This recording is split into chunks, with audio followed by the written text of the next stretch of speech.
Good morning, Flagler. The doctors are in. I'm Dr. Scott Cleos. And I'm Dr. Andrea Cleos. Did you forget who you were? No, I was just thinking about what we're talking about, and I'm kind of excited. Oh, wow. All right. That is Dr. Andrea Cleos, my lovely wife. And this is going to be Mother's Day, so happy Mother's Day. Thank you, and happy Mother's Day. Awesome mother. Thank you, and happy Mother's Day to all the moms that are listening.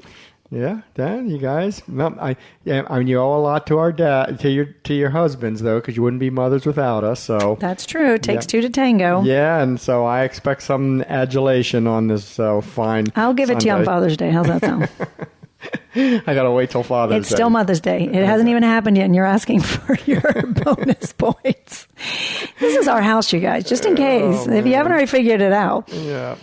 So, guys, don't sit back there and make them do it. Remember, they wouldn't be who they were today if it wasn't for you. Yeah, just rub their feet, bring them flowers, ask them what they need, so that your Father's Day is also a thoughtful time. But learning how to love is what this is all about today. That's right. So we are trying to improve our work environment, our personal environment. Actually, our personal life's pretty good, but we're trying to, spread that joy and actually go to the workplace and make sure that we are creating an environment that is conducive to, professional camaraderie, and at the same time, make a great place for people to come and heal. Right. So that's it's great if you go to work every day and you enjoy your company of your colleagues, you enjoy your job. That reflects in your ability to take care of other human beings, which is extremely important in healthcare, right? Because we all have these unspoken clues, and you can tell when someone's not happy. I mean, if someone comes into your room and they're not, bubbling over with joy, and they don't have to be effusive, but you can tell when they're not happy, or if you're pissing them off inadvertently just because you're in their life at that point in space-time and they're not happy with their lot in life or what's going on that day. So, that reflects in the perception of the quality of care that they're getting. So, one of my goals as Chief of Staff down at Halifax this year is to try to improve that environment where patients come and they, make the best of a bad situation. You're in the hospital, it's probably not for good things unless you're having a baby or something like that. But otherwise, you're sick. So you want people to be around you that are going to encourage you to get better and, have a vested interest in your health, right? And we've talked about this in the past, but when the dopamine that circulates around in our body, we all know dopamine about when we're talking about Parkinson's disease because it helps us with our movement, stuff like that. But it's also the chemical that's associated with reward and addiction and stuff like that. So dopamine is a way for us to train our bodies as an organism to survive, because if something is pleasing to you, it will something that you remember, something that you can do again. So if you find food, you find a place where you have an abundance of berries, that makes you feel good, and that helps you imprint on your brain where you found that food, so you go back and do that again. But in everyday life, dopamine is invoked when you go out and you see a pretty girl, or you look at your wife in the morning and like, oh my gosh, she looks so great when she gets up in the morning, and that makes you feel good, and you want to see her again the next morning. So it kind of keeps you around and keeps you engaged. And the same thing can happen from experiences in life, right? So if you work with a bunch of great individuals, co-workers who just really enjoy life, that is going to give you dopamine surges all day long, right? And you're going to just love getting up in the morning and going to work and being with people who make you feel good. And that's what it's all about. That's what your marriage is, right? So once you start losing that dopamine surge, when you see your spouse, your significant other, your loved one, then you're kind of on the downslope, because if they're not stimulating that, reward every time you take a look at them or hang out with them, you got nothing, right? Then you lose respect. And so it's so important in our lives to basically go through as team dopamine, basically. And that's what you call your team at the hospital. That's what we've designated the team at the hospital, team dopamine. And it's basically part of bigger process called SKY, which is an acronym for safety, compassion, integrity, and something else that I can't remember right now. And it is basically a way to engage the patients and your fellow coworkers to make an awesome environment to be in, again, to work and heal. So we're going to see how this goes, but I got another about year to make this happen, and hopefully you guys will notice a change. And if you do, give me some feedback. I'd love to hear about it. So we're going to talk a little bit about science and how dopamine and imprinting leads to addictive behaviors. When we experience those positive behaviors at work, at home, in our lives as children, they create an impression that causes release of dopamine. And emotion, feeling happy, taste can be associated with that, whether you're eating something pleasant, maybe your mother made or your father made, tasting it, laughing, being in a family environment, that will evoke dopamine release. You can have dopamine released from negative experiences as well that drive recurrent imprinting on the brain. In the case of PTSD, when your brain has negative smells, negative tastes, high emotions that cause a release of a hormone and that can drive a circuit that's not a healthy circuit. So sometimes we have to disassociate those imprinting on our brain to realign with positive responses rather than negative responses. And, we had talked, Scott and I had talked about this in the past, that since COVID, there was just very much negative, angry, attitudinal people that, I deserve, entitled people.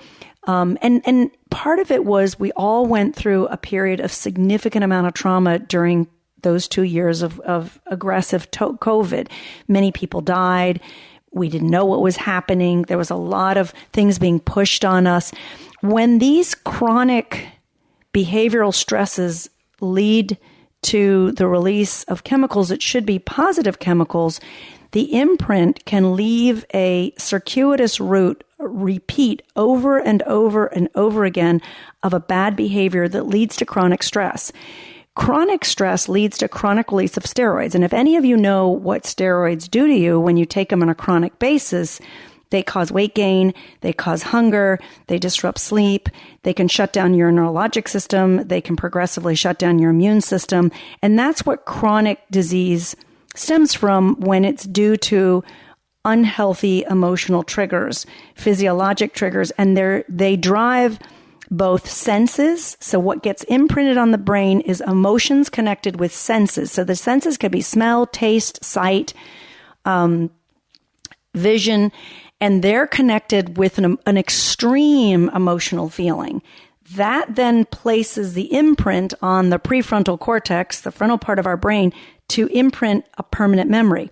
But what's important for you to understand is that that memory can be disassociated, and you can have the same response to break those negative thoughts, recreate a more positive response. And that's what Team Dopamine is doing at Halifax through Dr. Scott's help, is to reestablish a new way of living, a new way of seeing yourself. And the reason why I love this and I thought would be a great talk for today is because that's what we do in Shield of Life. We don't just help reverse disease. We help reestablish your spiritual energy, which is redefining your sense of self into a new realm of what you want to be. You don't have to own diabetes or obesity or heart disease or cancers.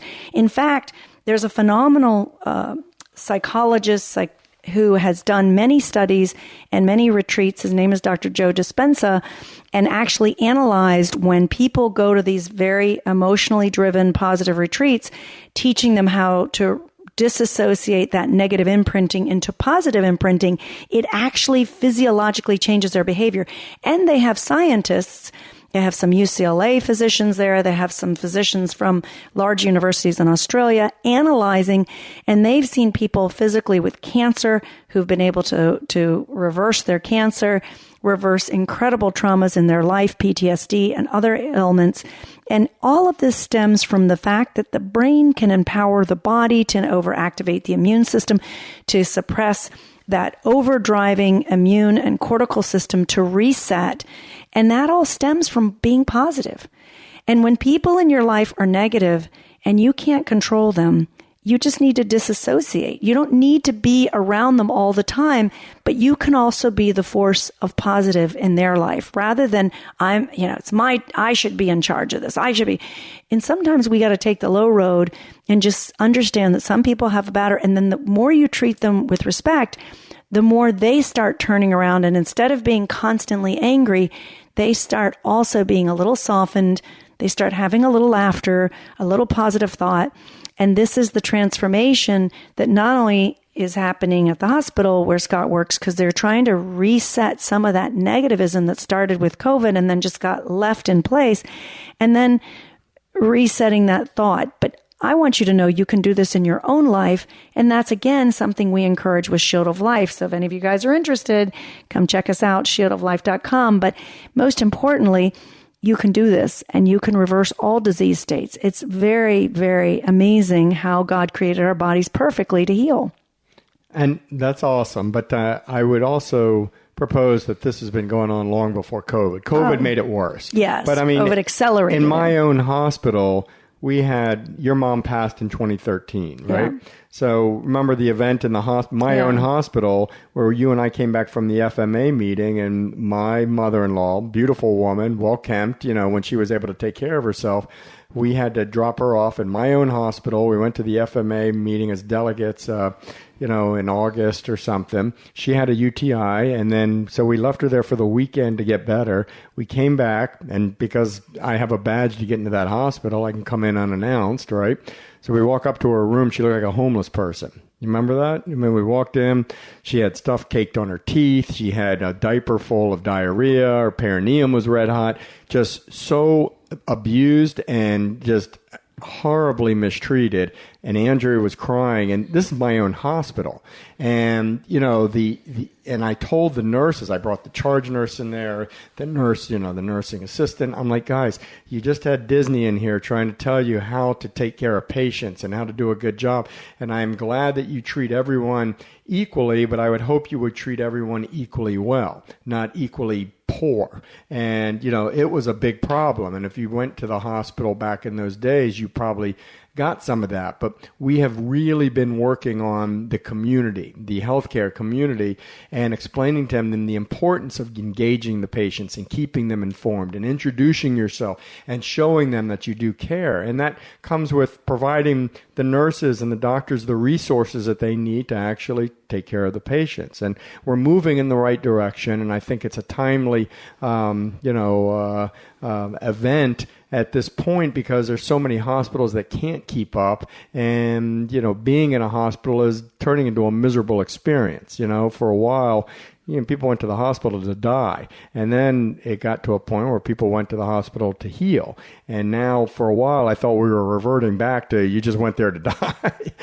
So hopefully we're moving in the right direction, and our efforts are going to pay off. But we'll know in a couple of years. For now, we're going to take a quick break. If you have any questions for myself or Dr. Andrea, you can email us at the doctorsin, DOCTORISIN at WNZF.com. You're listening to the Doctor's In on WNZF News Radio, 1550 AM, 94.9 FM. Stay tuned. We'll be back in a moment.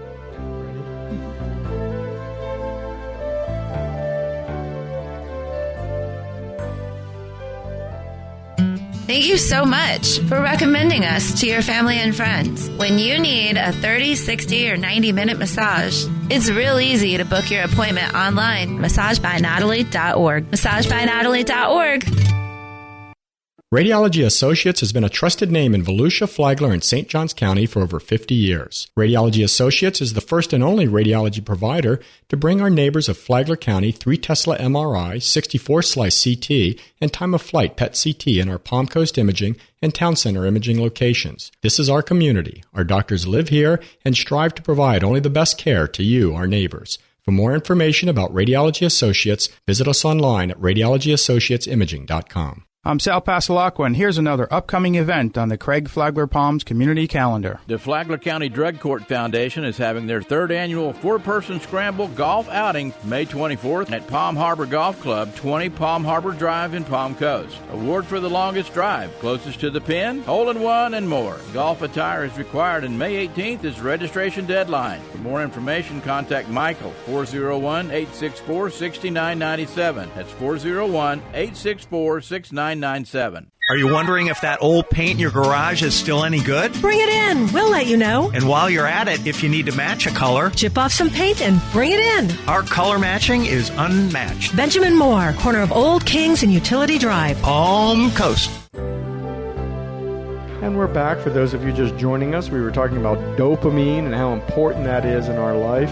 If you go around all the time and you're a happy person and things just don't bother you, you're going to have that constant dopamine surge. And I really think that is going to contribute to your longevity. And Andrea gave some reasons why being negative all the time is detrimental to your health, especially if you're negative and it's stressful. Although I will say, if you're negative and you're just, all full of piss and vinegar, and you yourself are content with that, you're just making everyone else mad, those people seem to live pretty long too. Right. And I think it's because they relieve their stress just by making everyone else miserable. But the best thing to do is basically be happy and make everyone else around you happy, right? Because we know people like that. Our good friend Emma's mom lived to 102, almost 102. That woman always had a smile on her face. Always. There was always very grateful. Always very grateful for just the day that she had. And it wasn't complex. She didn't need materialistic things. She just liked to be around people and had a good time. Enjoyed a glass of wine all the way up to like 101 plus, and just really enjoyed herself. And I think that would be great if we could all go through life that way. And we have our moments. I mean, we have stressful events, but hopefully you've got a support system that can help you get through that. And that's why it's so important to have friends, family, that support each other, because those tough times are inevitable, right? But how you deal with that is going to determine how that affects you both mentally and physically. Right. And if you imagine yourself being succumbed to disease and infections and poverty, it will happen because you can will it to happen. But you can also will it to happen that you have a better and healthier life, and you will manage your stress when it does come in a completely different light. When we look at a scientific study, if there's a 30% positive response rate, we say that that's a positive predictive value. And if a medication induced that, then that's a good outcome from a study. We know that emotions and positive thinking can actually induce a 30% response, if not more. I think from Dr. Dispenza's work, it's even greater than that. The world is your oyster, basically. And so if we always say and assume, like I hate when people say, a couple things happen in the morning. I don't know, you might have tripped and fallen, or your shoe broke. I don't know. And people say, oh, well, you really had a bad day. Really, the start of your day. I'm like, no, I didn't. Because I won't own that. And don't ever own that. Some things happen. They happen. It's not a big deal. I'll just deal with it. So don't allow things to be negative in your life. Don't allow people to impart a negative perspective in your life. Continue to take lemons and turn it into lemonade. Continue to look back at the good things that you have and focus on those. And what you're going to notice is as time progresses, you're going to see and feel more positive outcomes. And that's what the whole concept of allowing that dopamine to work. Now, it does help when you eat healthier because your gut bacteria make 50% of your dopamine and 90% of your serotonin. And a large amount of that serotonin is part of that whole yin and yang of emotions and positive emotions. And so when people take antidepressants like serotonin reuptake inhibitors, they actually want to keep that serotonin around longer because it's also very important in a positive mood state. And that's why we give antidepressants that are serotonin based. But it's important that we think, you know what, I'm going to start looking at my life a little more differently.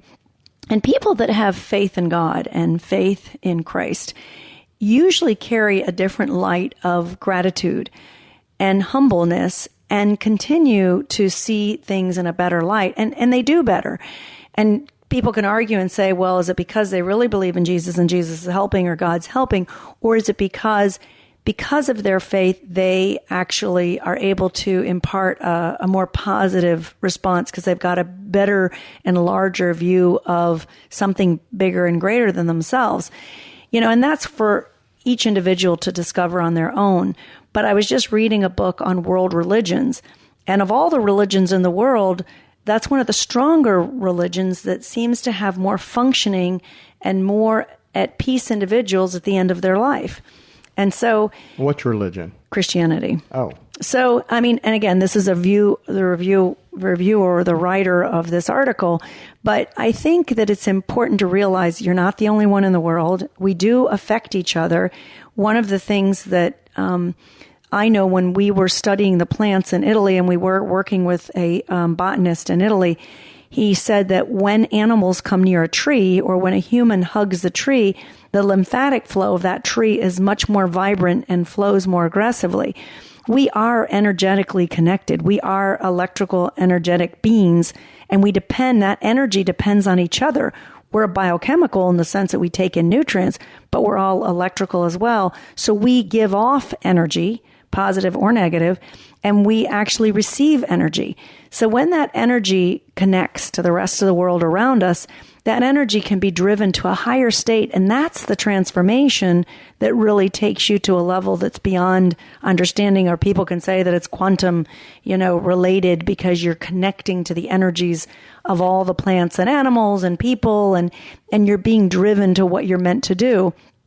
And again, it goes back into what they've seen, and these scientists evaluated at these positive conferences that Dr. Dispenza has seen, but other people too throughout history. This is not new. It's just been repackaged and redesigned. But it's also, I think, what we see in Shield of Life when we see transformation in people's lives. And I think, you being the positive one, that's something you can control. And you also got to remember that the people that are around you that are going to be chronically negative or just impossible to deal with, sometimes the only way you can deal with that is to ignore them. And it might be the best thing to do is to ignore them, because I can tell you some people just like the fight, right? They just want to annoy you and they just want to argue, and that's what gives them peace. If you don't talk to them about that, then they have nothing on you, and they can't. Then you don't have to be the annoying older brother that was constantly teasing you.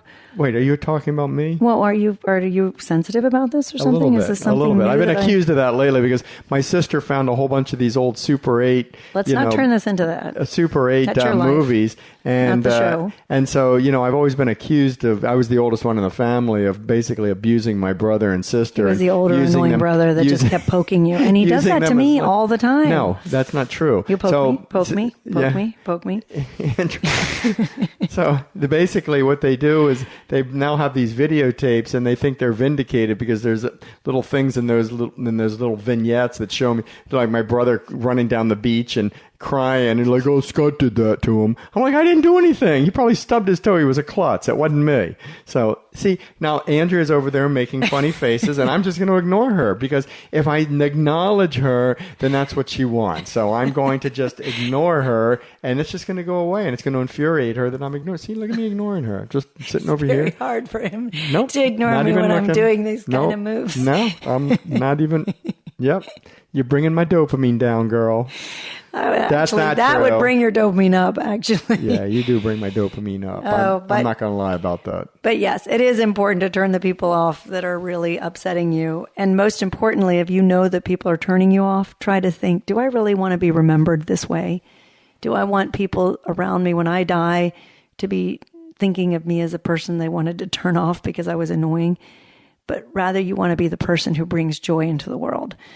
And so think about that. Those are the people you want to be around. That there's a reason there are people that we like hanging out with, because they make us feel good, just being in that situation or about ourselves. And it's important. I mean, Andrea said to me the other day, she goes, you never bring me flowers anymore. And I'm like, Well, and I brought her flowers after she, qualified for Boston. She goes, "Oh, you brought me flowers. You never do that anymore." I'm like, "Well, you never qualified for Boston before." So I'm thinking. So then he said I had to keep qualifying for Boston, otherwise I didn't get any more flowers. So I said, "Oh, well, that makes her happy." So the great thing is, I go over to. I found what are those carnations? Yeah. Oh my gosh, I'm not going to tell you guys because you'll go buy them all and there won't be any left for me. Oh, tell them so they can bring it to their wives as Mother's Day this weekend. Don't buy. I never buy flowers on a holiday like that because they jack the price up. But not. if you go over to wholesale. If you go over to Costco, they've got their little florist area there. The carnations are the best flowers I ever bought because there's some that are blooming, some of them that are still like in a bud that'll bloom later, and they last forever, like weeks. And they're incredible. They're incredible. So that's my new favorite flower, and they're only like. And he kept buying $10. them. When I told him he only bought it for races, so then he started buying them more. So he's raising my dopamine when he comes home with those flowers. I'm getting a foot rub out of this or something. So. Lots of hugs, lots of hugs. And a foot rub. Don't forget the foot rub. No, but it's little things like that you don't want to be in a relationship where you're miserable, right? I mean, hopefully. And that's at work and at home and with your kids and with your friends and your brothers and sisters and your family, your parents. Remember we were in Italy one time, I think, and I saw this family, and the father just looked like a miserable human being. I remember. He just looked like he just had a scour on his face, and I don't know if it was situational, but the rest of the family didn't even want to hang out. They were on the other side of the pool, and they were hanging out with each other, and he was just kind of wandering around by himself. I'm like, who would want to go through life like that? Why would you want to be the miserable individual that your family doesn't even want to hang out with, right? Yeah, and you know what? You don't have them forever, so enjoy your family. And if there's a tough one in the mix, just try to love all over them. They change over time. Or ignore them. Well, no, love them. Yeah, you talking about your own family? Nah, the best thing is to love everybody. And you know what? And then ignore everyone else. No, and we're focusing on dopamine here, love. Yeah, but that makes me happy. When I ignore nasty people, I get so happy you know what? You just have to realize that everyone happy even talking about has their sadness for a reason. And sometimes you might be the light in their sadness to bring joy. Oh, you can only hope, but if not, you can't let them suck the dopamine out of you, right? No, that's true. You still have to know your sense of self, and that's very important. That it's your day, and you can't relive that day ever again, so make the most of it. Oh, that is awesome words. I think we're going to close on that. And unless you got some other words of wisdom that you'd like to share with the audience. Happy Mother's Day. Happy Mother's Day. Go get some dopamine. And I don't know if you guys are in that golf tournament, but we did do a sponsor. One of our listeners actually did a sponsor for Shield of Life for us for WNZF. Wait. When is the... Maggie, I'm not sure when the tournament is. It's coming up soon in Palm Coast. You got to give them more information than that golf tournament. There's like 4,000 golf tournaments. Let me see if I know. We'll figure it out for next time. We don't have enough time anymore. Everyone's got to go celebrate Mother's Day right now. So you guys go out, give your mom a big hug. Thank your dad for making your mom a mom. And you guys stay happy and stay healthy. And we will see you next time the doctors are out.